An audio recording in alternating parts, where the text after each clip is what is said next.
Dr.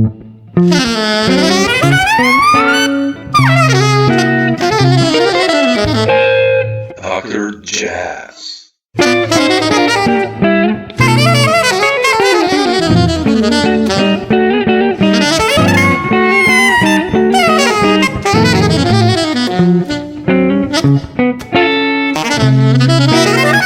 AlasNoAxis came out like, or even before with Berne, I listened to you like, I think you're like, or with even before with Monder actually, Dust and Flux. Oh, right. Yeah. That's before then. Yeah, I love those records. But yeah, I first want to ask you about this new thing you sent to me. You know, I had reckoned the last trio record already for Intact, but you know where I'm going. Here we go. Here it comes. Here it comes. I think make it good. I think it's an album my cat will really love. I mean, my cat loves catnip and stuff like that. So oh Lord. No, and it's a fun project. I love the video. And I wanted to ask you about this. I will call it what, experimental pop disco meets something. I don't know yet, cats. But can you lead me through this? What is this new baby that we're talking about? Well, that's funny because like the video, that's like sort of the easy, obvious tune from the album to make a video of. Yeah. So people think we're an 80s band now, which is kind of funny. This whole thing, this is, wow. I haven't talked about this band at all, and no one's talked about this band in public yet. So you're first. You get this is an exclusive for you, Samo. Yeah. Basically, all it is, I was offered 3 years ago to do an improv, to do a gig at a festival, and I threw together this band of improvisers I wanted to play with. Okay. Liz Cossack from Maine, and she plays Nord lead. For those in the States who know her, she lives here in Berlin. Dan Peter Sunlin, great electric plus bass player. From Norway, and Cansu Tanrikulu, vocalist from Turkey, who's living here in Berlin, my neighbor now. And I just wanted to improvise with them. That was the main thing. Like almost all our projects, or all the projects I do, it's improvisation is pretty much how you get involved in me. And I did a session with Liz and Dan at I-Beam in New York some years ago, and I was like, wow, okay. And Cansu was an ex-student of mine at the Jazz Institute in Berlin when I was teaching in 2016. And she marches into my office and says, hey, I'm Turkish, but I don't know what this groove is in 11. And I'm like, okay, I see how you roll. Let's go.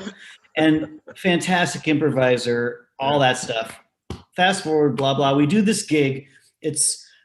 I call the band Meow for no other reason than that. And Cansu from Turkey, you know how they worship cats in Turkey, she brought a picture of her cat named Oscar. And so on our first gig, we had 2 photos of Oscar the cat. Dan wears bow ties, and I was wearing a bow tie. He offered me a bow tie as well. And Liz wears a mask to kind of hide her identity when she plays. So, okay, I'm with a real freak show now. Oh my God. There's clips of that gig online, all improv. We do 3 shows like this.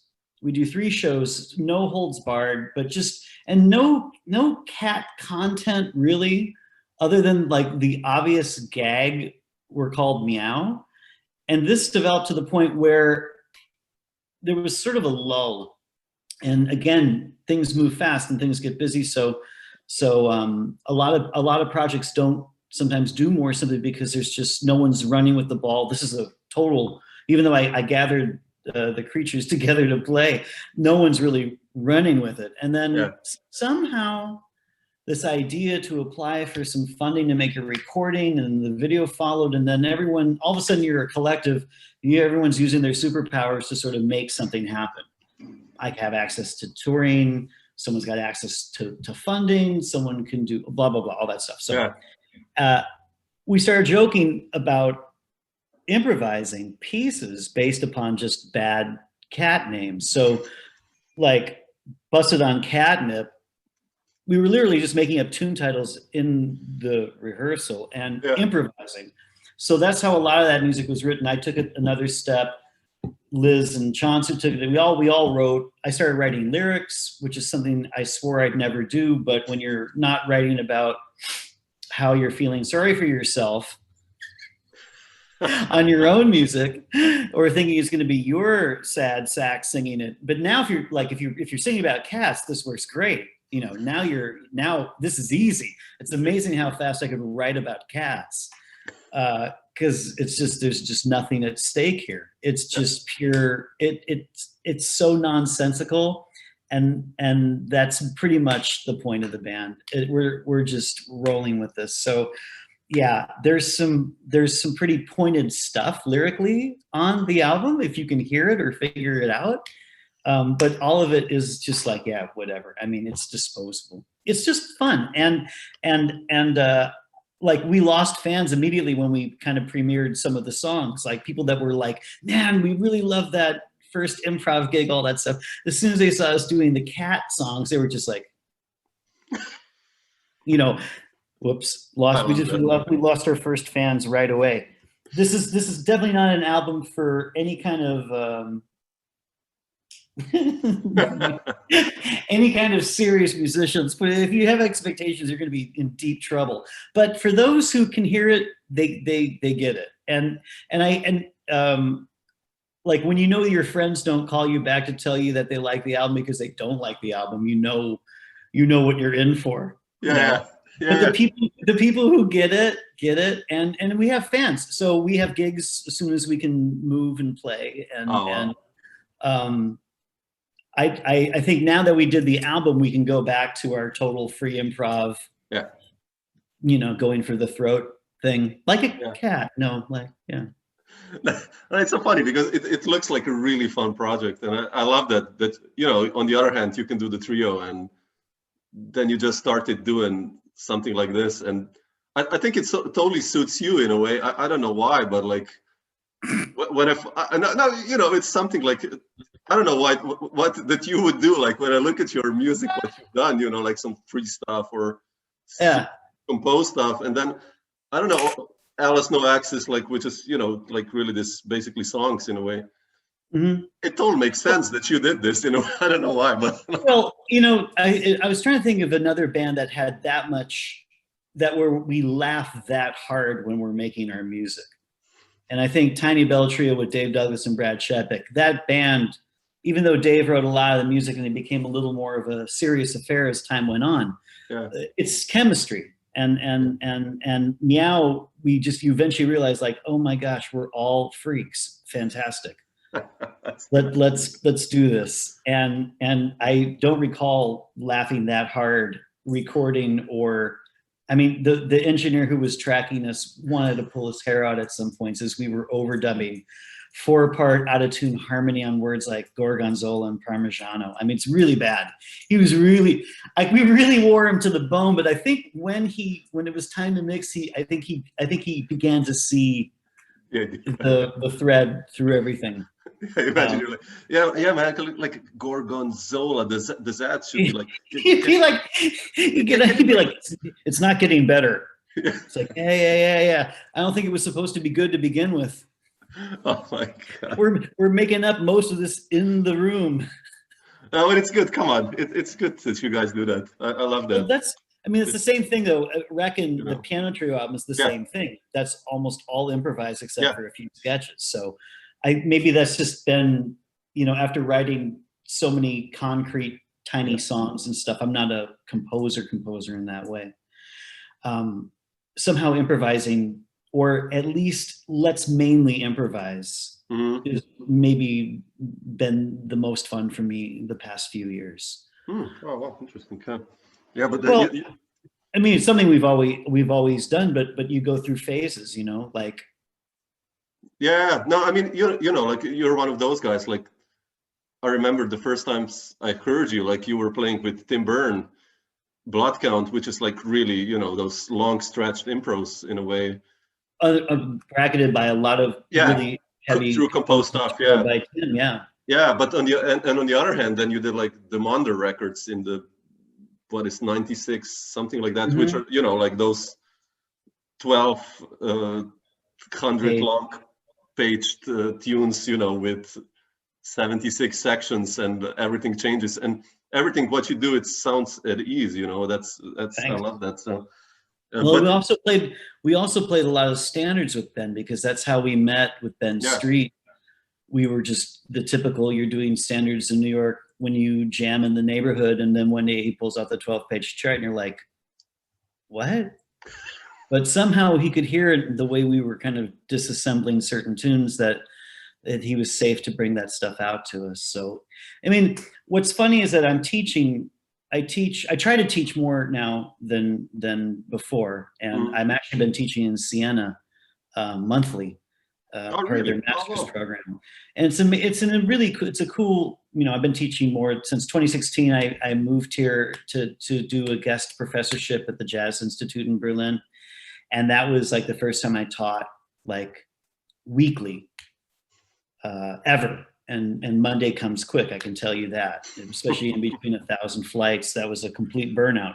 Yeah. But what was great though was having to sort of look back at my past and to realize like how much different music there is, even in the radical shifts in direction the past 4 years, like playing Emma Frank's music on the road, you know, where you're just using a broom and a stick, you know, the whole night, 4 instruments on the drum set, to like as much as you could possibly play with like Tim Burner, Nels Cline, and BB&C, or Human Field got back together and we did a couple of reunion tours, which was so easy to play with those guys. Yeah, I will ask you about that. I mean, like, Sure. since we're talking, we mentioned band before, and like, I'll just jump into these things, like 12, let's say really long tunes. Like, for instance, I'm such a huge fan of Ben, you know, he's for me the most underrated guitarist the last 30 years. I mean, the musicians know him, like, but you know what I mean? I think there's a lot of, unfortunately, many of my friends are like this. You're not going to see them on the covers of magazines or at the top of the polls, but all the cats know that these people are doing the right thing. Yeah, but so, I wanted to ask you, like, how did you cope, like, or still do, like, with, let's say, really long tunes, like complex composition, like, you know, a band brought, like, on Flux or Dust, which with so many parts. How did you cope with that, like, in the beginning? How do you deal with stuff like that? I mean, as a drummer. Well, what was interesting with Ben, I mean, I don't think I had ever played a bar of 9 or 11 before, you know, like speaking musician numbers and stuff. But at the same time, I was learning Balkan music with Chris Speed. He was transcribing stuff, and we were forming the Pechora band. And also I had sort of, you know, weaned myself in college on Steve Coleman's music. So I knew that whenever you saw these numbers, you wanted to make them feel good. You didn't want it. I didn't want it to sound all jumpy. And actually, maybe that's even going, when I look at the way some of the young players are playing around Germany now, dealing with ratios and dealing with other odd groupings or whatever you want to call it, it can even be a little more literal. I was always under the assumption coming out of Steve's music, like, okay, make this as danceable as possible, make this as smooth as possible, even out all the oddness. And so Monder had that. Like, if he'd play something, I was like, what is that? And he's showing me the shape, but it's so subtle what you're hearing. I was like, okay, so I have to be that subtle, you know, and that you basically follow the leader. That's, I mean, it's especially great to get to work with the composers, and the player being the same person. Like Peter Evans, it's the same thing. I saw his music, I was like, oh, come on, man, I don't know what that is. He goes, it's easy, just follow. And I'm like, okay. And then we played duo in my house, and I was like, oh yeah, man, that's pretty easy. It's not so bad, because you're playing with the person who hears it, and it's not some weird exercise on the page. So, I mean, it's really more about who you're working with and how this is their music and they're guiding you through it. And that's as real as it gets. That's so nice. So as I was saying, like, as I'm forced to sort of think about these things as I'm teaching these musicians, and this is like 30 years of information now I'm sharing. you know, just of what I've done. It's crazy. And so it forces me to go back and look, and maybe there's a way to better summarize it for them, or to teach them these other rhythms and shapes in a different way than the way I learned them. All of it. And that's really fascinating to me. That's like so inspiring. And it actually, in a crazy time like this, where I finally have time at home, I've been practicing. Like I'm working on myself, like trying to like repair like the holes in the ceiling and holes in the wall that I missed in my 20s. You know, I'm trying to like, yes. That's funny, man. No, but it's so cool. You mentioned like, you know, I've spoken with many musicians now, like that you've played with for the last 30 years. And I'm still planning to do, you know, all these talks, especially with you guys, like this creative scene that was formed like in the early 90s, let's say, or even earlier. And it's fun you mentioned it, like 30 years. It's actually like 30 years ago. It's like, I've spoken with Mark Elias about that. Ooh. Like, you know, something that he's done, you know, in 1991, it would feel like as if you were living in 86 and Elvis did it 30 years ago. So it's, if you imagine this comparison, it's like, you know, it's like, wow, shit, this is, for me, it still sounds like, you know, Nevermind, like Nirvana or Alice in Chains, all these groups that I listened to as a teenager. It sounds like, well, it's really fresh. And then I looked the other day, I was like, damn, man, Dirt came out like, you know, by Alice in Chains 29 years ago or something. I was like, really? So you can imagine how it feels for me to find that, find Nirvana in your, you know, in your late 20s or 30s or whatever. Yeah. Late 20s, I'll give myself that. And this, no, and I had that thought the other day, because I have a lot of friends who are half my age, and you're talking to them, and sometimes you have to catch yourself like, man, I'm grandpa. I'm totally grandpa. There's no way out. I'm talking about music passionately that happened 30 years ago. Yeah, bizarre. That still is rocking my world. Is that the equivalent of Grandma and Grandpa talking about In the Mood and Glenn Miller? Is that the same? Is that String of Pearls? Are we there now? Yeah. So, I like to think maybe not, but no, come on. But it's important that the younger ones know albums like Loveless, you know.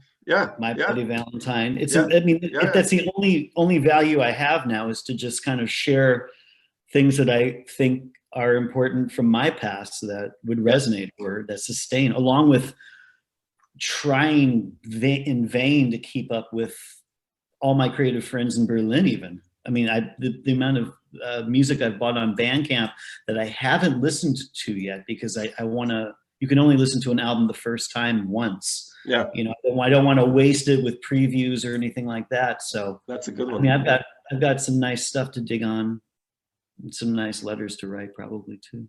Oh, that's good. It's good that you do that.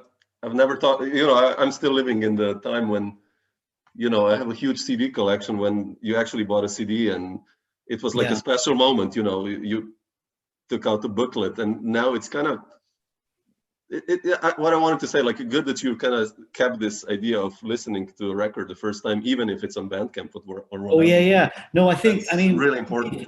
It's a shallow concept, but we put the Meow album out only on Bandcamp, and you can only stream 2 tunes.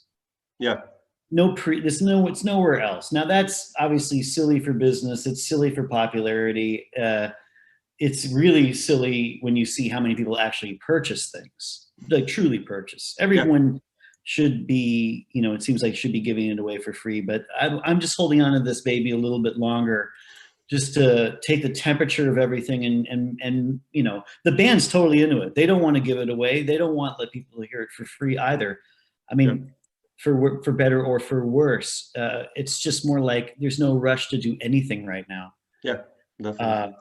We'll figure out how to sell that thing on the road in terms of merch, because the point was never to make CDs, or we don't need vinyl. We just want the music. I think we're dealing with underwear and t-shirts and maybe a graphic novel will be the first things, because our only goal for Meow was to basically play leather clubs in Berlin, but that doesn't make much sense right now. So it's not going to happen. No, or you know, there's like a huge cat owners market I out there mean, as well. they So, did, you know, they're not running to us yet. We're I'm not just trying saying, you know. to, yeah, I know. Although you would maybe want to keep your pets away from us.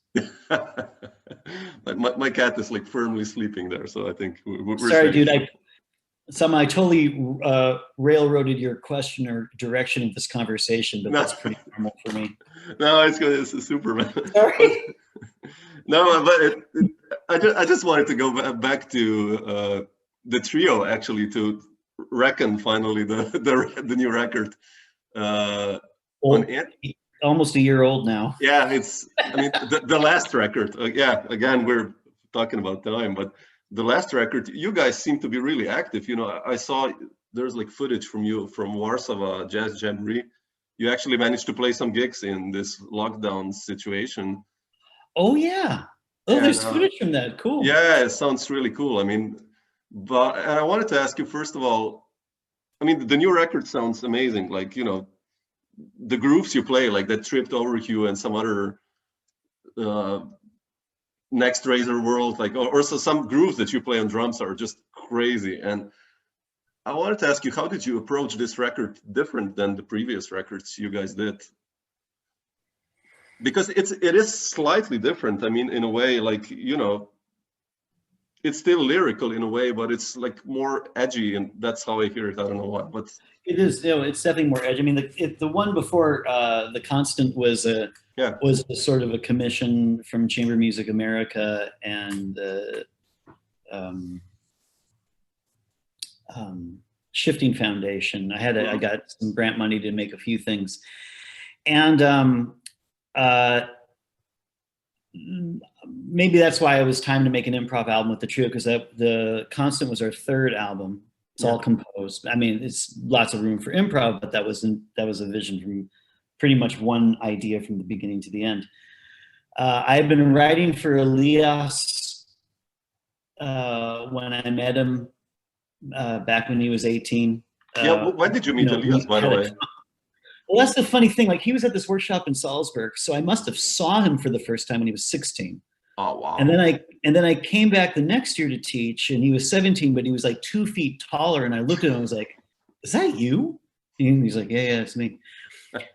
And I remember not really noticing him that year until the final concert, when he took a solo on a ballad that was, I think, some of the best music I had heard all week, and I told him so. And the next year he was in my ensemble, so now he's in my ensemble. He's just about to turn 18, and we played duo for the first time.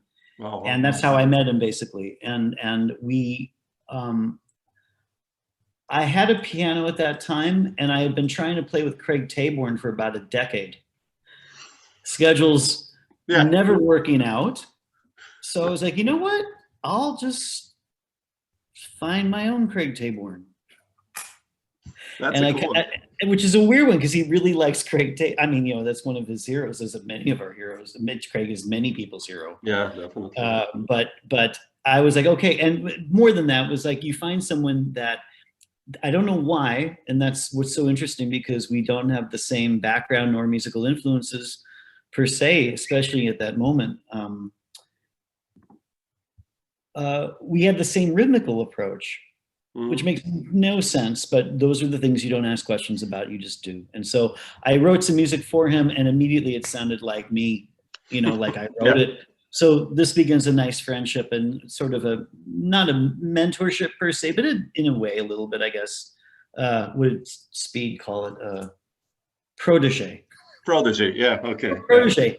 And, you know, because like they were like, "What are you doing in Austria with this kid?" I'm like, "You'll know when you meet him." And then he finally came to New York, and they met him, and they all fell in love with him. You know, he's a very, very special human being in that way. And now he's an old man at 30. So, yeah, it's over basically. Grandpa, I'm not grandpa anymore. No, so that's 10 years basically of making a band. And I mean, I had played with Thomas Morgan 2 sets at Cornelia Street Cafe, all improv one night. And that I was like, okay, well, you don't forget that either. So now I've got 2 strong people, all different ages, spaces. Let's just get down with this music. And most of it, even though it sounds sort of like jazz sometimes, is coming from this certain rhythmic thing that I had been working on with Elias that Thomas picked up on immediately. And that's I think how we were able to 4 albums later do a whole album of improv where it sounds like we're writing the stuff together. Yeah, it sounds really true composed. Because it's you just go like this and sometimes boom. Yeah. And I mean, I think that's, you know, there's those albums you make that are like the first time you meet on stage and you record it and that's the album, or and then there's the other approach like we do with Ellery's trio with Andrea Parkins. And I mean, after 12 years of being a band, then we make the improv album, you know, then we do that. So to get in the studio, and the whole first day we just improvised. And by like hour 5, I mean, by hour number 5, we were just playing games. Like I was like, Thomas, what do you want to do? Because let's play a version of that tune on your last album. Okay, let's try that. And we would improvise a spontaneous, you know, so we tried everything, or like what was effective for like those tunes you mentioned, Next Razor World and Tripped Over You. Okay, the second day I brought in sketches, like just shapes, chords, rhythms, one tune with a melody, but just like 5 sketches. And we would just sort of rehearse them a little bit and do a version, and then we get done and I'd say like, okay, forget all about that. Let's do something totally different after all that. Boom, drop the needle, and then you get these things. Yeah. And so we had 3 hours worth of music or so, which was good. But when you really started comparing, like, what do you want to listen to? Like what needs to be on the album? It was really clear. We could have put one more piece on, but we were like, no, it was just, it didn't meet the criteria of the impact of all the other pieces. Yeah. So just because you have good versions of your, you know, so-and-so piano trio heroes or whatever, nice versions, but nothing essential. Essential. I mean, that's what, I mean, you run that risk when you improvise everything, right? No compositions to rely on per se. And, but that's, you know, so now the new trio, since Thomas is unavailable, as far as I can tell, you know, for a lot of reasons, he's busy with Bill, he's busy with Jakob Bro, Frizzell, and I don't think there's much of a chance to compete. As far as touring in time, Felix Henkelhausen, young bass player, also was a student of mine at the JIB in 2016. Fantastic improviser, composer also. Him and Elias were in school together at the JIB, so they have a history. Felix is in another band of mine now as well. Yeah, so, I saw that. And it's funny because like you do all that work as like Elias and I spent all that time making this thing, making this certain vibe, certain shape, certain energy. And if you two are strong, the third person picks it up really quick. Yeah. Sure. And so like I know we played some awesome gigs in New York with Desmond White, bass player. You know Desmond? No. Another one of these guys, like I you know, there's just so many people that are so fantastic. Desmond like learned all that music cold for a gig at Cornelius Street, memorized the whole book, let alone played it. Fantastic. I mean, these are extraordinary creatures, really. And no one yet, they are not household names. Desmond keeps a low profile, you know, and for whatever reason, but man, so Felix joining the fray, no problem. Yeah. We rehearsed. And so now, at least since we're all in Europe, if there's a chance to do a gig, we can sneak. So that was that thing in Warsaw. We just literally, it opened, we snuck in, played it, left. We did that. I did that quite a lot this season, just because I'm lucky to be here right now. Yeah, that's way easier. Yeah, I mean, but can I ask you like this? Like, you know, it's a piano trio. I don't think when I checked your, you know, I have so many records of you actually, like, and it's basically your first kind of detour to piano, right? Like a piano trio in a way. Yes, even though I grew up listening to, of course, all piano trios. Yeah, sure. I mean, all that stuff.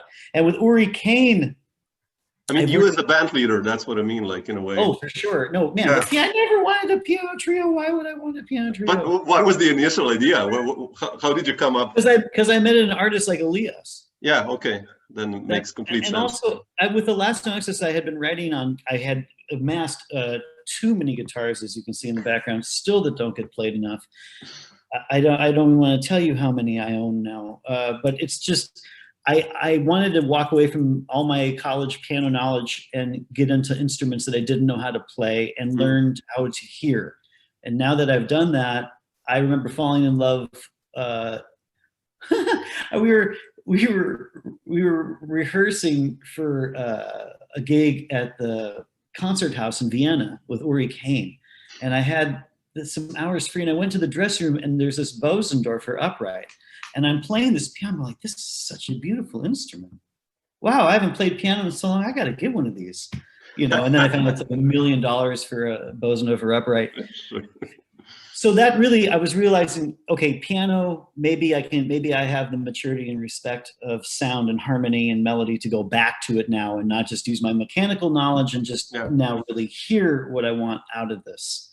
At the same time, I was meeting Elias, and so I was like, hey man, let's do this, Kind of makes sense, Totally. I wanted to, then I had a piano in my house, and that first album is pretty much all I needed to make because it explored the full range for me, what I could do with the piano. Yeah. Sonically, energy-wise, like where's the meat? Where does it work? Where do I like my melodies? And just really get into the piano. Now, from that point on, I give up. Back to art, back to music, back to letting everyone do what they want to do. I just want cats to be free to play. That's all. Just that. And if I write a guide color, maybe I'll write another album for piano one day. I don't know. It's not high on the list at the moment. No, it's really cool. It's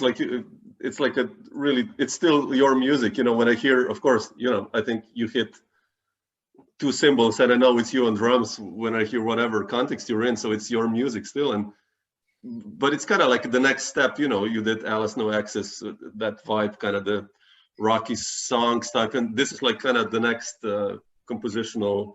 I wanted it to be heavier and somehow strangely stronger, but in this strange sort of swing, sort of broken swing groove way. But you also have to respect the band and how they play, and that really, making the piano trio probably taught me the most about how to play my instrument.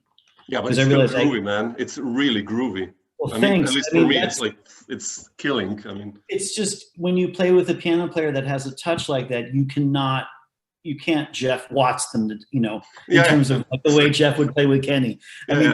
No, you have to respect who's actually in the room. And Thomas Morgan also. It's like you have to work with the people, and any dreams you had of agenda, you have to sacrifice to what you actually get. And when you do that, then the music gets much bigger. And I realized, like, now playing with Felix and Elias live, I'm like, okay, man, it starts quiet and we stay here and we let out only what we need, because if you start stepping on things, even acoustically, it forces the music in a weird way. Better just play with other people or start another band where you get to do. So I started another band where maybe I'll get to do some of that stuff. You've been like, since you moved to Berlin, it seems like, you mentioned Felix now, and I saw you had this other band you played in A-Train, Jim and the Shrimps. That's with Felix, yeah. Yes, I wanted to ask you also about that. Is this also being planned to be recorded, or is this was just like a... That was just one gig, or two shows. It's a band though, and everyone's down. We're just trying to. That was our first performance, and I realized, like, we rehearsed like tunes like Delphio's Dilemma from Black Codes, and some other the Dogon AD by Julius Hemphill, and some other tunes by blah, blah, blah. But it wasn't until I was on stage, I was like, hey man, okay, those are all nice ideas, but that's not it. What's it supposed, there's something wrong here. And it was on the gig I realized, oh man, okay, I'm not saying a word. Oh, wow. Go. disassemble, reassemble as you need. And I, as weirdly risky and almost arrogant as that sounds, I couldn't fight that feeling on stage in the middle of the first set. On the first night, I was like, man, okay, now I know what we need to do. Mm-hmm.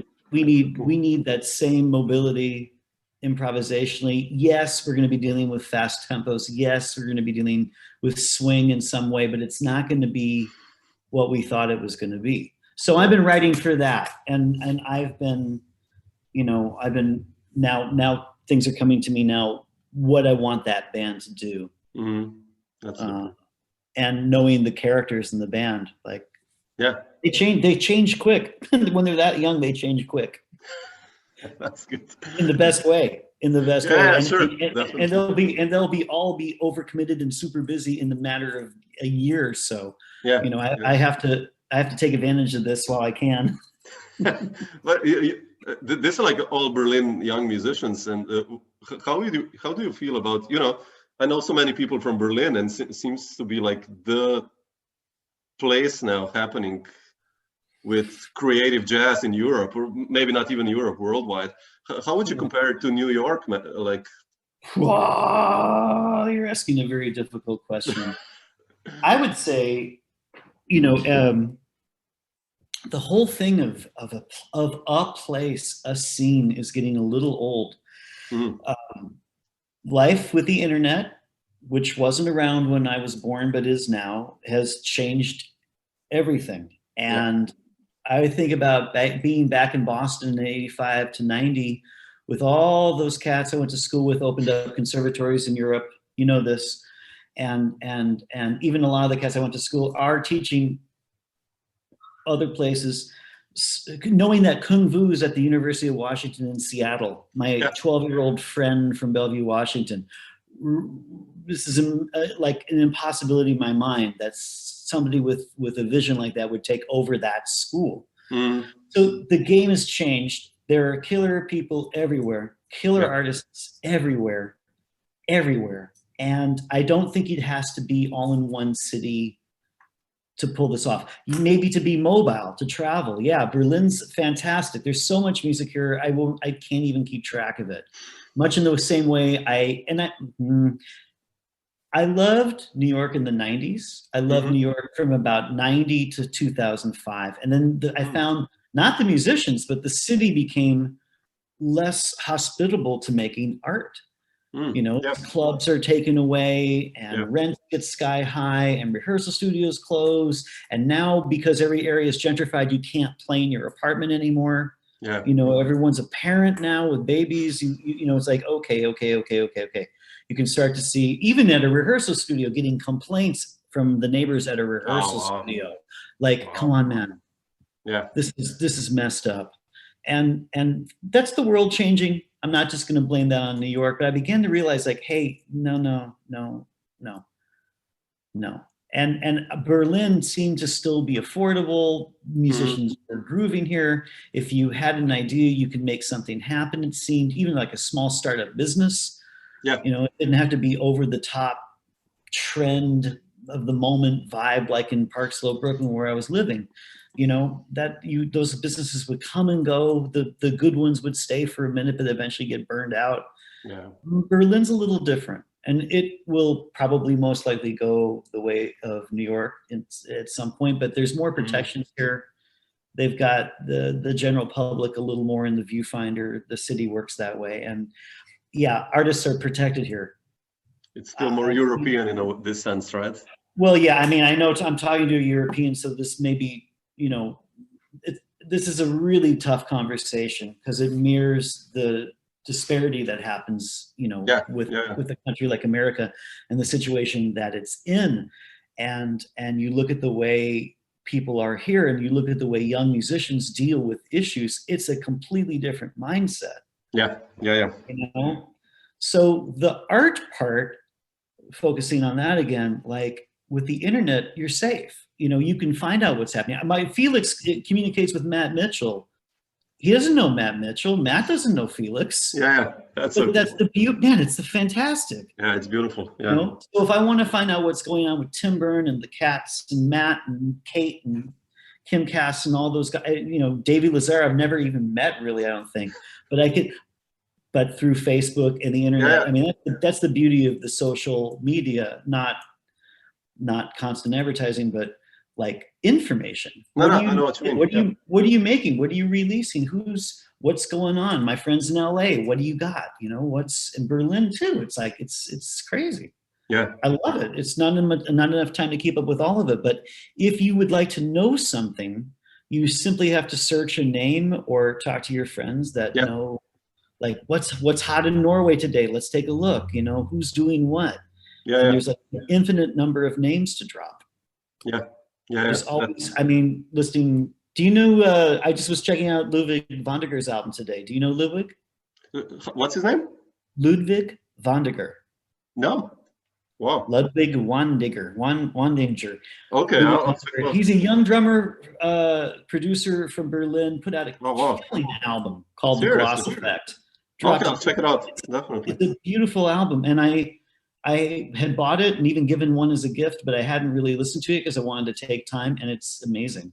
Oh yeah, it's so much music, man. You know, I love discovering stuff. You know, I sometimes I'm like an encyclopedia geek, so you know, just like there's so much. I love that. Yeah. Dazzling's Hi-Hat and Trees album he made in Belgium. Another old friend, ex-workshop student of mine, Jensson from Sigaros. Have you heard his new solo album? No. Banging. Yeah. Killer. Okay, I have to check this. Working with this producer A.G. Cook from England. There's too much music. Yeah, it's scary, man. Seriously, I have like a map on my computer to listen to, and it just keeps getting longer instead of shorter. Well, that's why I'm not bummed about, you know, expecting every album we put out to sell copies, even to be heard, because I think everybody's generating. This is great. Better that people generate. I mean, are you going to say no to creativity? Yeah. Definitely. Yeah. I mean, you could say there's too many musicians. You could say the market is oversaturated. You could say there are too many bands to compete with on a touring circuit, and people have said these things. Yeah. But at the same time, it's amazing. There's so much music, and we're educating more and more of them in institutions as well. Yeah. So I'm not going to have a complaint about this. I just think that everyone, you know, like if people are more concerned about their career than their art, maybe put the art first for a second. This is a real good time to work on your art. Yeah. It's definitely, careerism isn't really gonna do too much today. No, but it's beautiful what you say, you know, like I love this, that there's so much choice now, because, you know, I remember back in Yugoslavia when we lived in the 80s, you had basically, you know, I don't know, 2 types of yogurt. It was regular or fruit. That was it. It was cool. I love those times still, you know, like, but nowadays, you know, it's not one regular yogurt. It's like 76 regular. It's too much now, basically, but still you have the choice, you know, so. True, you have the choice, and you have to figure out of what the 76, which 10 you love, you know. Exactly. Like, and hopefully your friends will tell you which 10 are like, don't worry about 47 and 49. Go to 15, because I think that that one really is something special. And that's kind of what we maybe should be sharing more with each other. Like, you know, and that's what I'm encouraging my young students to do, is just don't be average, man. Don't be good. Be yourself. Yeah.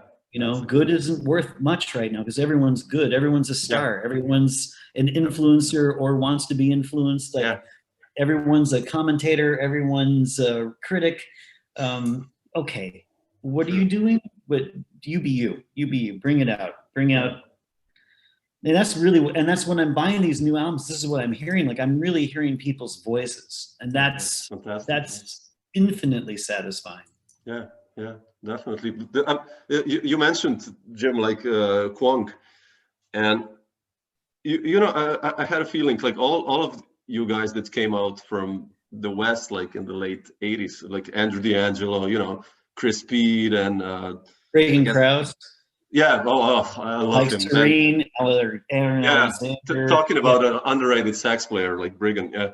Oh Lord, I love his albums. You know, all of you guys found like amazing individual voices. And I wanted to ask you, you mentioned Human Feel, let's say, before. And, you know, you started in the early 90s, those albums Scatter and which, you know, I love that stuff. But then you came up with Gold, like you wrote even that blues, like in 7/4, I forget the name of the song, Stina Blues, yeah. And yeah.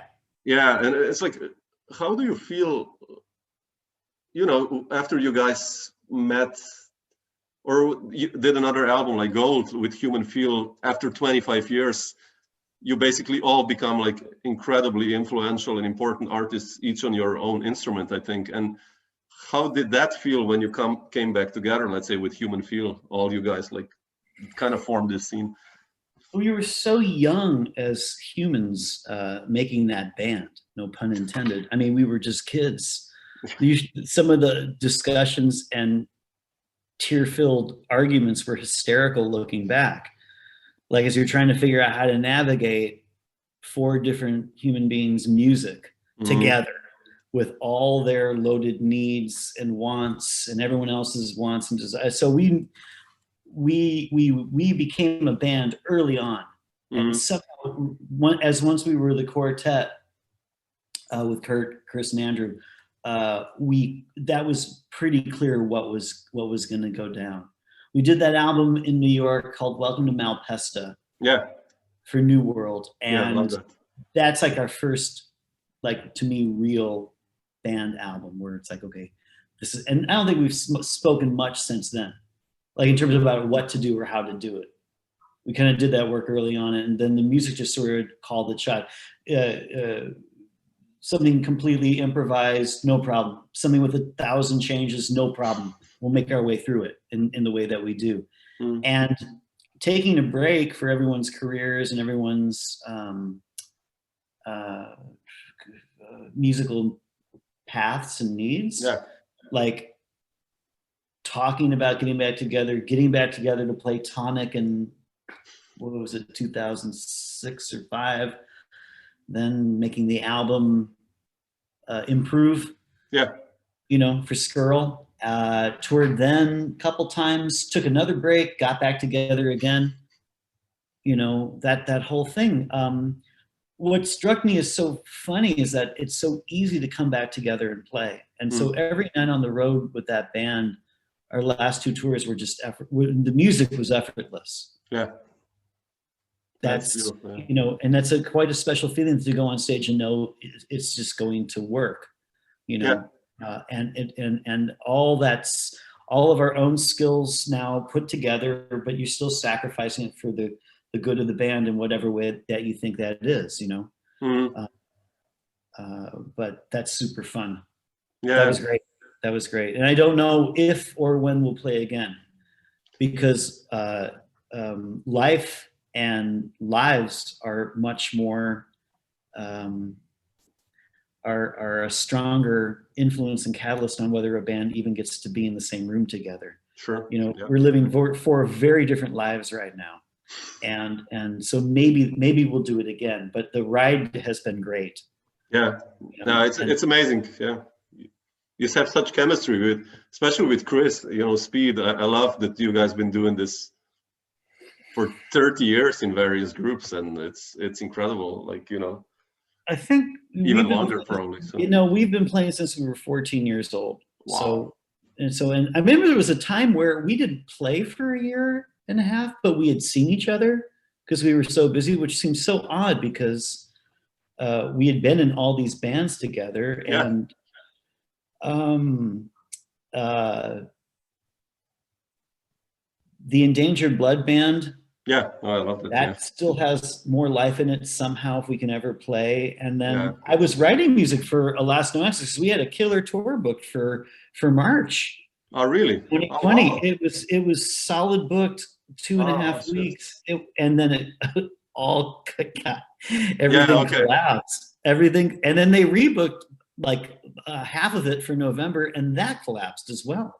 Yeah. When it because there was a chance, but the whole thing of even feeling comfortable flying and all this, you know what the stakes are. So yeah, sure. So I just kept writing music because I was writing for that band. We were going to record anyway during that tour.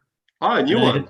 And I had written music. Yeah. I had written a bunch of music, and then after the lockdown, I was like, well, I'm looking at all these like stack of half-finished songs, sort of like, all right, maybe this isn't for Alas. You know, like let's.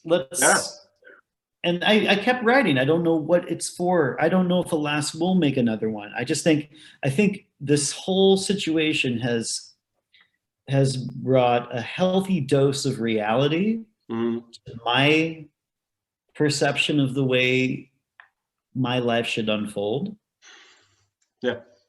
I know a lot of people are doing some thinking because there actually is time to think, especially for me. I've been moving nonstop.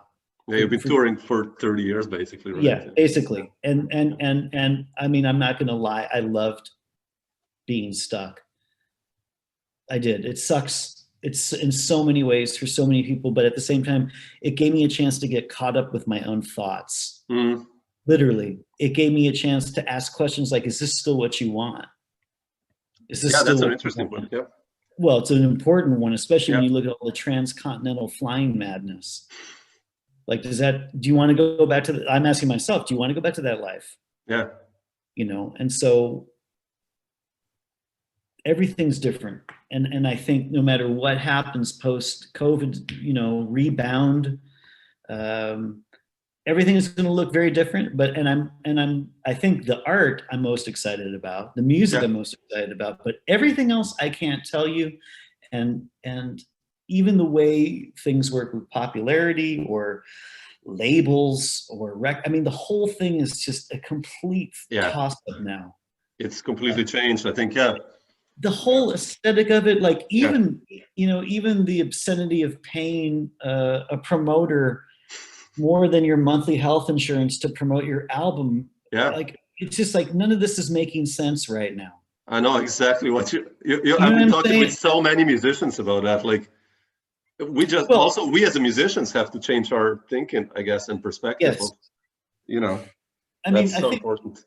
Well, we're teaching people. So, you know, you don't want to pull any punches. Everyone's going back to school to get their degree, their master's degree, so they can teach because they know there's no chance they're going to survive touring.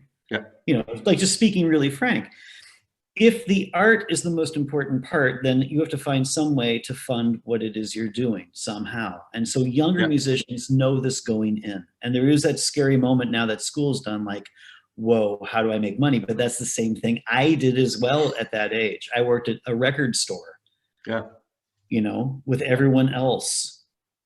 With people were the greatest names in improv working at record stores around the world. I mean, my heroes worked at record stores. Like, I've spoken with Tim Berne. That's, you know, like, the same stuff. Yeah. You name it, cats were there. And so, yes, every generation has to figure out how to make money and how to do it. It's especially brutal if there is no consistent, consistent opportunity to get to do your art, right? That's gonna be a tough one, in the future. Well, think about your friends, maybe your generation or my generation. Like, how much time do you sit around talking about doing something versus actually getting on stage and doing it? Yeah.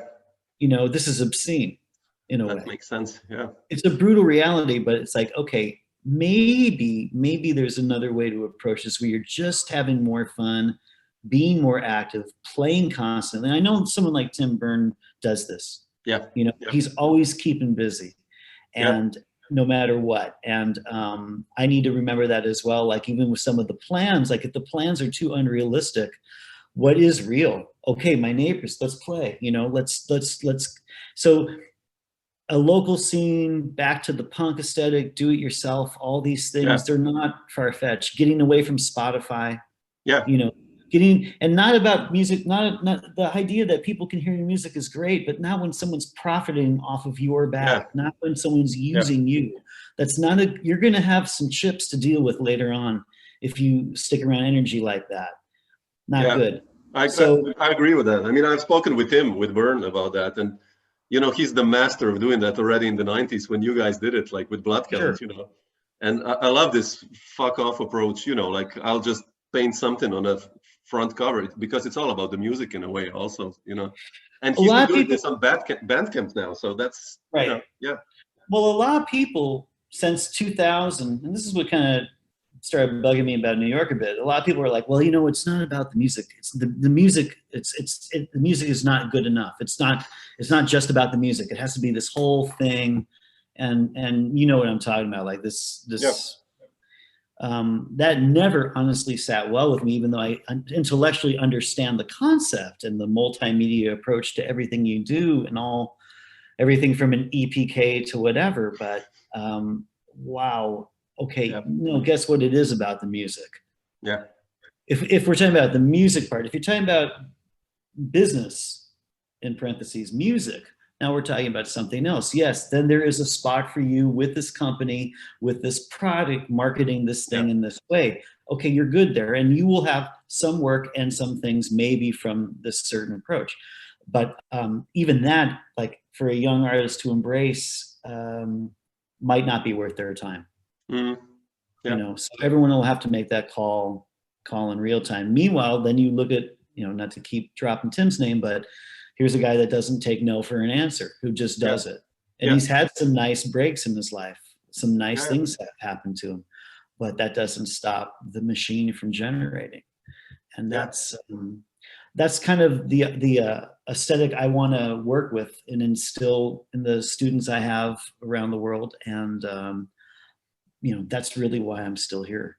Yeah. It's also, if you think about the industry has changed in a sense of, you know, in the past, I think it was all, at least that's my perspective, like the album was like, you know, you made an album and it was one album per year maybe, or two. Like, I think nowadays with all these new Bandcamps and various other platforms, it's changed. And I don't see the reason why not, because, you know, if you see someone like Tim, let's say, or whoever else, you know, like, people just make albums because they have so much music to put out. So there are no rules anymore. That's what I mean. It's good in a way, you know. Right. I mean, I think the aesthetic of why you release something, you know, you're adding to the biosphere of information, and there's nothing wrong with releasing a killer live gig you did. You know, a week ago. Now put it out, and there's a small profit to be made from it, or just to make it officially available in the way that you want. Sure, you don't need to. I mean, Frizzell was doing this as well. He had all those amazing recordings with the quartet, which I got to, you know, the beauty of seeing so many times back in the day, and they never released that. His label never, the major label never released that stuff. He released that stuff. And I think that's.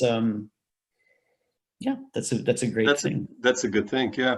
I mean, Jim, I wanted to ask you something. You said you have papers, compositions lying around, many of them, and I wanted to ask you, how do you compose? I mean, what's your? I know that's a really general question, but like, you know, like, let's say Antiheroes, like, I think is one of my top 10 albums. I listened to that one so much, so much, and. Wow. All those tunes, or even whatever you write, it's especially AlasNoAxis, it's about the melody in a way, but and all those amazing grooves going on under it. But how do you write? Like, in a sense, do you have like a daily thing that you just take like a snippet of, take out your guitar, write some power chords, progression, or and put it on site, or do you say like, okay, I'm going to write a new Alice song? Or I mean,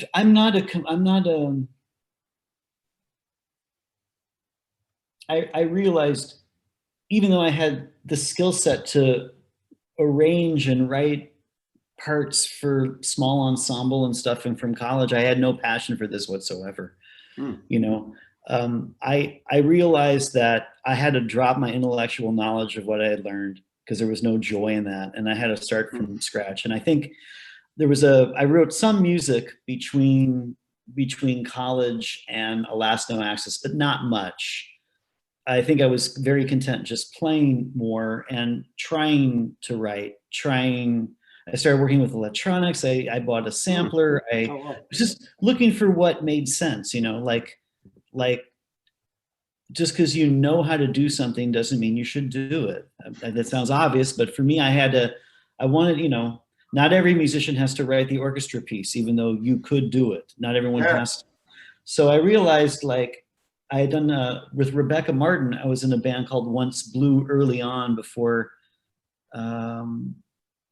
that, when she was still together with Jesse Harris, who wrote all of Nora Jones's hits on her first album. Okay, which is going back, but it's so interesting.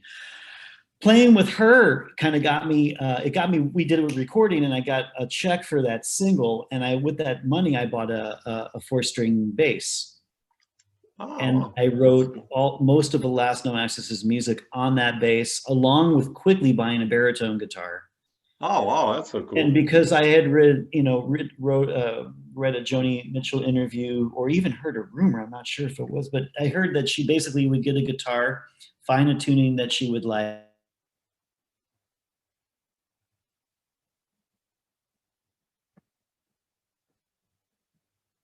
writers at this point. I'm sort of like, I've already gone through my seriously heavy duty free jazz phase, like, like it's time. I wanted to go back to my roots, which are singer-songwriter music, essentially, whether they be in the form of the Police, Led Zeppelin, Rush, or in this case, at that time, Stereolab, Bjork, Beck, Prince, like, I wanted to see what side if there was anything there for me in there.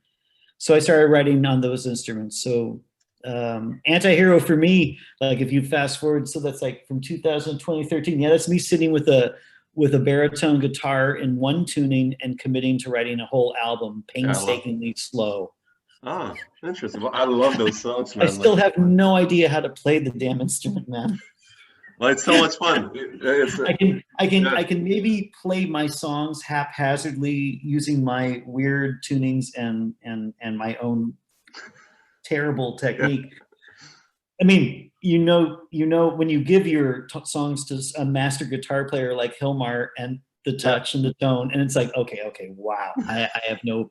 If this got me at least to the entry gate, fine, but I don't need to prove anything here, and. So that's why that's how I wrote most of that music. And of course, when you combine the slow, painful ear process and the need to make a chord or a melody, then you combine that with your piano knowledge and theory knowledge, then you can make some things faster. And I was writing for the new Alas album. I bought this nice little critter when I moved to Berlin. It's Hofner, but it's the more expensive Chinese one with a solid block. Oh yeah, okay. So it's got a ton of sustain. It's not dubby at all. And I found this. I must have tried 30 basses in New York when I was there between things, and I kept coming back to this one bass, and because I figured, like, at least it's inspiring to write music on. Yeah. So that and a keyboard. That's it in my ear, and. Sometimes I get an idea at the drums. Sometimes I sing a melody but I don't write every day. I write when it's time to write. Yeah, when you have the project in mind, right? When the project's in mind, and deadlines are about the only way I get, the singing an album in your head for a year, but then needing a deadline to put it out on paper. That's kind of how I work. So even like a month before the Alas tour, I started writing. Like, here we go. Mm-hmm. Yeah, you have some ideas, and I can pretty much, it just takes me a month to write. Yeah. From my experience. I mean, you being a band leader for such a long time, do you still like it in a way? Like, if you compare this to being a collaborator, like what would you prefer? I mean, like, I always love this question, because especially with guys like you who've done so much both work, right? How do you compare both of these animals in a way? I think that idea of you go to school to become a consummate professional on your instrument. You try. I mean, I knew I had achieved that a little bit, early on, and then you're functional. And luckily, our first band was a collective like Human Feel, which teaches you a lot, and how to swallow your ego. And a lot of things that, unfortunately, a lot of people in this business have not learned how to do. which makes it really difficult sometimes to even work as a side person with them. Yeah. Because the megalomania show never stops. So to be in a collective where you sacrifice for the good of the music, which is pretty much the aesthetic in the rock world, until big money occurs, and then hopefully they put enough securities in place to know that it's always about the collective. Like Radiohead was really smart with this early on. You know, it's a shared deal. No one walks away with the glory or all the money. So if jazz could learn a lot from that old aesthetic, and I think it is now because there's just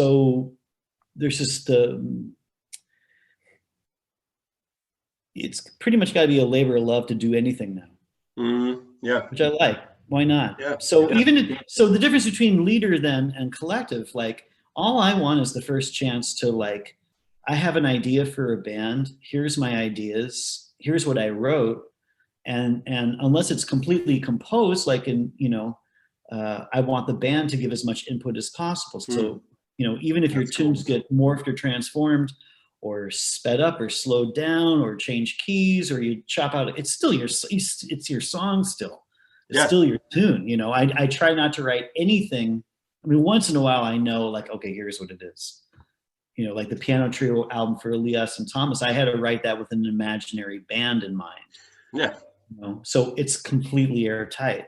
But with Alas, I write airtight sections, but then knowing full well, like I won't write melodies for speed. Like on Antihero, there's a melody and then the melody stops, and all melodic content shall be up to speeds. Okay. Yeah. So writing, knowing the critters I'm writing for, seeing what they do, that's the most fun for me, and I want to keep that up. I'm not into writing right now in terms of like I don't want to hear my notes played back at me. I'm not in that mood, but I do want to push them off the cliff. I want to make something that sets the table for the thing to happen. Yeah. And Alas, maybe that's more of a song thing. So I started writing longer form type songs, but also Alas has never done an improv album. Oh shit! Yeah, exactly. Right. So I was toying with that idea. That's a good one. There's more music to do. It's just a matter of time and place. Yeah. But how many albums does one need to make as a leader? So you ask, am I tired of it? It's like, I think leading is the chance to like everything from setting the table, to composing all the music. I mean, I know you had Hollenbeck on here, of course. I mean, John's a composer. He's a prolific composer. He has passion for composition. I write when I need to, I write when there's really something for me to say. But I also, I don't have that thing. Interesting. No, but I do like to make things that have, it's all about the atmosphere and the vibe for me. Yeah. I mean, AlasNoAxis, all that band was what do I want to hear when I turn on the radio? Yeah, that's how it sounds. Yeah. That's what do I want? I want to hear this. And I had to write like that in mind, and not much has changed with that band since. I'm not indulging any compositional fantasies per se or something like that. It's like I have to like what it is. Yeah. Otherwise it doesn't get out. I'd rather improvise. I'd rather trust everyone to just use their musical instincts to improvise. So when there's a need to describe a certain thing sonically, I do it by writing, I guess, and or at least framing it. Like, is there a way I can get a specific frame but not have too much content, yet the frame is specific? So a band like Malamute with Oscar Gunnarsson, they're all frames. That's like good. An album of frames, and I spent a long time on some of those melodies, composing them. Like, and I did that. I don't know if I'll do it again. Yeah, that's cool. Actually, yeah. It's hard to know, right? Yeah. Like you go through phases, but I like this idea. like I talk about it a lot with the students, like just like, look, you're out of school. What are you going to do? You should maybe do what you want to hear. Yeah, that's a good one. Yeah. Besides just being able to play something, like, and I know what it means to, I mean, playing is different than listening, but what would you like to listen to? Why don't you try making that music? What would it be? Yeah. And I remember when I did the first album, because I was doing so much music, and I had all those things in my head at 32, like, you're a jazz musician, you're on the cover of these magazines, you're doing these things, you know, you have an image, your friends are doing this and all that. And I was like, okay, man, maybe, okay, so pretend you're rich. Pretend you're so loaded with money, you could buy the tour, you could purchase the club, you could make the album all on your dime. What would you make? You know? Don't let careerism be a defining factor of this. Don't. That's a good one. Yeah. You know, and that man, that actually, as dumb as it sounds, it really, even now, when you're thinking about writing music, it's important for me to remember that. You don't make an album like Meow thinking of money. No. You know, you don't make an album like Wreck and thinking about money. You're thinking about, here's what we need, here's what we want to make, here's what we need to make. And then we'll find a way to market it or sell it, maybe, or get some gigs for it or something. But I want to keep that part, like, away from all that stuff. When does the artist get to decide what art they make? And I've been talking about this with people because I've known people where I feel like the label took control of their career. The label started calling the shots on the music they made. The label started shaping, and their managers started shaping the directions their bands were taking. And is the artist in control of their art anymore? And I know there's making a living. I know there's and that stuff. But I'm not talking about that. I'm like, okay, so what does it mean to be an artist? And I mean that in the least pretentious sense. Yeah, I know what you mean. Exactly. Because my mom would be, well, you're an artist. I mean, my mom doesn't mean to be mean, but I'm like, it's such a loaded gun word. But no, I want to reclaim the word artist for the right reasons. It means we make decisions, we have visions, and we need to realize them. Yeah. So when I see somebody excited about doing something, and then the label comes and says, no, like a parent, it's just sad making that. You know, it's unfortunate because I would have loved to have heard what this was. The artist had an idea. I want to know what that is. That's why we love them. That's why we love our outputters. You know, that's So I that needs to be. It has to be in that context. That should be set free. You know. No, it makes sense. You know, you could easily be just another of trillion of piano trios, you know, well, we are technically. Well, you know, it's like, you know, there are so many piano trios that play this kind of minimalism, you know what I mean? Sure. It's beautiful music, but when I put it on, I basically don't know who it is, unless it's like really, I recognize the sound of the piano player, but like, it's just so much similar stuff going on. So that's what you're saying. I think it's really important nowadays. Right. If you have a vision, I mean, and I want, and that's, I mean, when I was talking about Ludwig Vondeger earlier, the young drummer from Berlin, and his album Gloss Effect, I mean, the guy's got a vision. Yeah. Man. And thanks for sharing it, because I have not heard something like that. Yeah, that's beautiful. You can hear influences, you can hear this, but you hear this person's voice, and that's invaluable.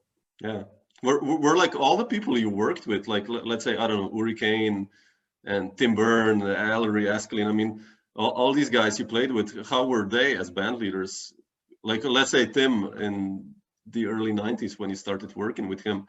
Well, Tim basically taught me the ropes, you know, as far as like going to school with the business. He taught me everything, and I used to hang with him quite a lot. So I owe Tim big time, because he sort of, at least at the time when you look at the landscape, also the connection with JMT, Winter and Winter, and then him starting Screwgun right after, right? You know, like I was sort of there during that transition. Our first albums came out on JMT, and then JMT was sold, and Tim was like, whoa, okay, I'm going to start Screwgun. And so yeah, Tim was like Tim hired Chris and I, he knew Human Feel, like he knew we had a track record already. Oh, okay. You know, because we remember that I have to give ourselves credit for that, because we had a band. We knew how to be a band already. Yeah. So Tim grabbed, and Tim told me that once. He goes, man, it took me a minute to trust you guys. Your decisions, everything. But he knows we were experienced and we had ideas. And so, Yeah. you know, that was I think that was Tim's 90-minute set.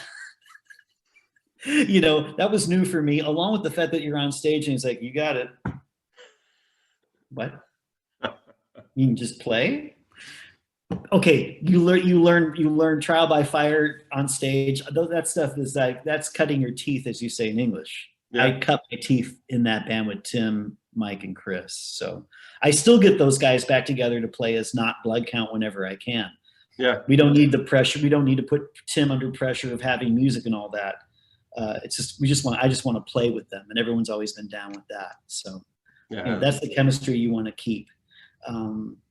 But everyone leads differently. You know, everyone has a different way of doing it, and it's very clear that the music is the most important thing. Sometimes it takes you have to go through some discussion to realize how it works or why, you know, and it, like in Ellery's band, I mean, come on, he's hired 2 people to shape everything he writes. I mean, he'll write a whole note on the page, and it's up to us to make art out of it. So it's really, every band feels like a collective. Really, most of them. There's only been a few instances where you feel like, even when you feel like, okay, we're not really operating as a band anymore. This is more like fantasy for the leader. You know, like, even in those things, you're still a crucial part of the situation. You know, you not just anyone could sub out the gig or something. So that's the art of being in a collective, a side person and a leader. Learn all 3 experiences. Yeah, you know, and it's humbling. It's really humbling, and I think I'm getting better. I think I'm pretty good now. You know, I want to treat the way I want to be treated. You know how they say that, yeah. You know what I mean? Like I'm trying to do it as elegantly as I can. Yeah. You know? Yeah. But it's tough because it's art, and there are bands where strong disagreements happen because everyone's trying to make it as best as possible, you know, and normally it's where the leader has to kind of move in and say, nope, we're running out, the clock is ticking, we're running out of time, make an executive decision and go. And that's also part of having to be a leader. You know, definitely. So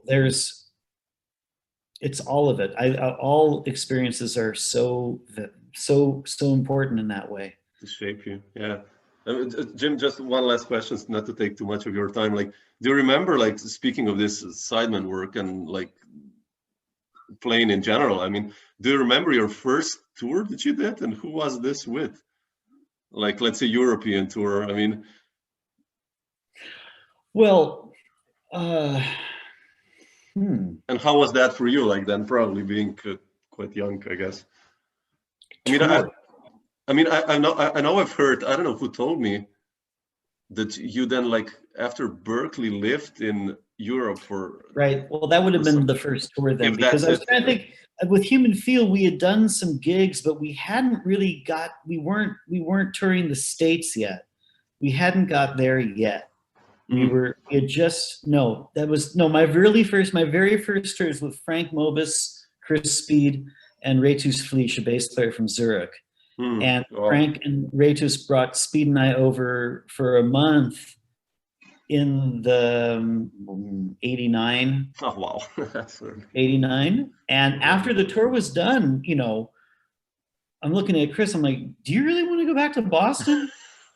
We're drinking white wine, and I'm learning to eat cheese, and this is, look, we're hanging out in a beer garden. This is awesome. Let's not go back. So, well, Retus went back to Switzerland, and then we became a trio with Frank Mobus on guitar, Chris and me, and we wrote music. I think that's when that's when I started writing some songs. I got a new drum set at that time. That was a Sonar. I bought in Switzerland because my previous old kind of Gretsch-like drum set got stolen at Berkeley out of my locker. Wow. And I'm all of a sudden in this like house living in the middle of nowhere in a village called Drefenberg, with a half-finished house, coal heated. I had a room to practice in with a space heater that I painted. And So cool. I have this brand new Sonar drum set, which sounds terrible to me because I have no idea how to play a Sonar. And so, you know, I had a half a year to learn how to tune the thing and, you know, learn to talk. But the cool thing about it, and that probably shaped my life, was to live in Europe, and we had gigs every weekend playing our music. Yeah. Like at that time, every village in Germany, it seemed to be, if you were a jazz fan or a music fan, you kind of wrote a letter to the government and you got funding to help the club. And so we were playing like Jazz Circle Weiden in these little towns. Yeah, I know those places. Yeah. Exactly. So here you're getting paid enough money to survive doing your own music. Mm-hmm. Yeah. What? Huh? Yeah. Oh, this is good. This is good. And so, you know, when it got time for winter and we were way too dependent on poor Frank Mobus to take care of two Americans stuck in the middle of snow, that ran its course. But we were very quickly back to play again. And I met Carlos Bica. Oh, yeah. I love that trio, man. Player. I met him right around then. And Rudy Mahal. Oh, yeah. Rudy. Also. Another one of those beasts, underrated. Exactly. Yeah. And so that was my very first tour, along with Speed, and that pretty much, I didn't know that was going to be shaping my life quite like that. I never stopped working in Europe since then. It's not been more than 4 months without some sort of tour, you know.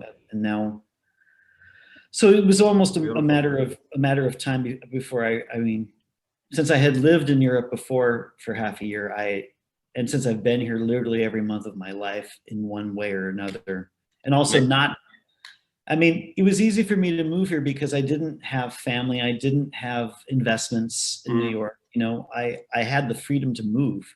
Yeah.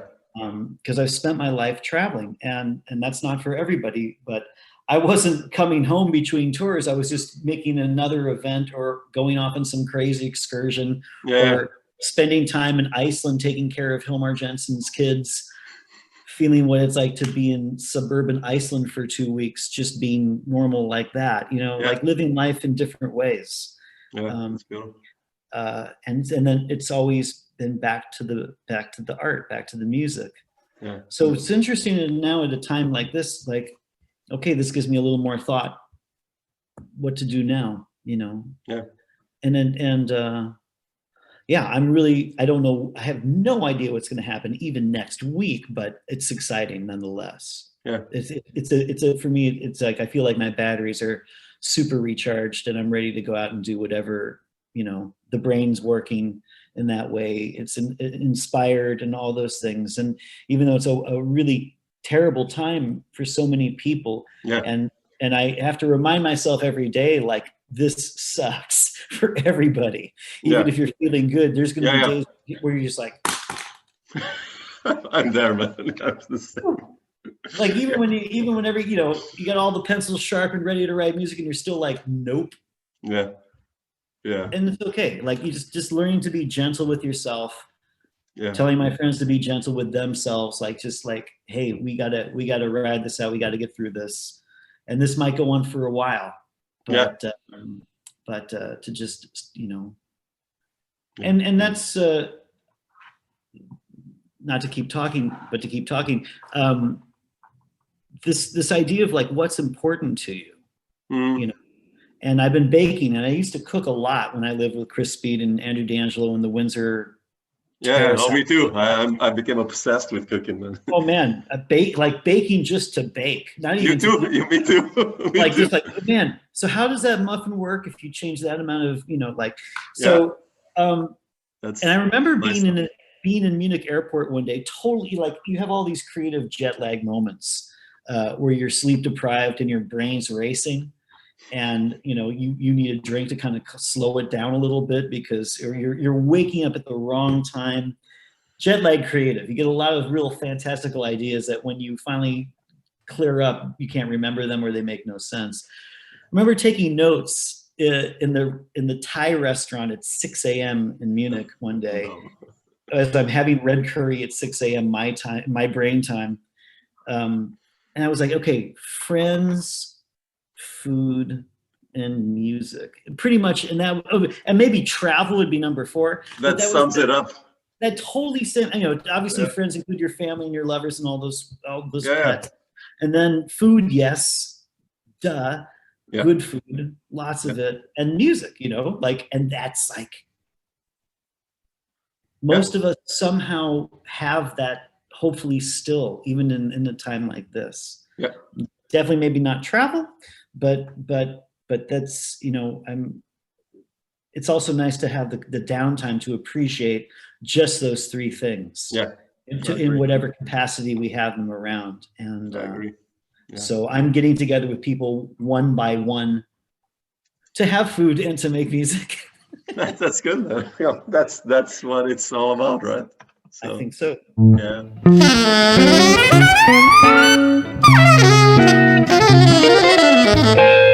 Dr. Jazz.